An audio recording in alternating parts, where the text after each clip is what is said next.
Iran जंग नहीं चाहता है, मगर इजराइल लगातार ईरान को जंग में खींचने की कोशिश में लगा हुआ है। ये बात ईरान के राष्ट्रपति मसूद पेजेश्कियन ने यूएन महासभा में कही है।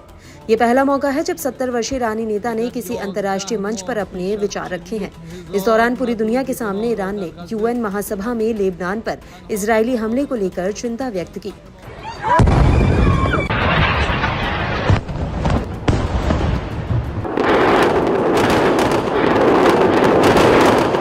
राष्ट्रपति मसूद पेजेश्कियन ने कड़ा रुख अख्तियार कर इजरायल को घेरने की पूरी कोशिश की। पेजेश्कियन ने कहा कि लेबनान द्वारा अकेले इजरायल के आतंकवाद का जवाब नहीं दिया जा सकता। इजरायल को रोकना जरूरी है, वरना पूरा मिडिल ईस्ट और फिर दुनिया जंग की चपेट में आ जाएगी।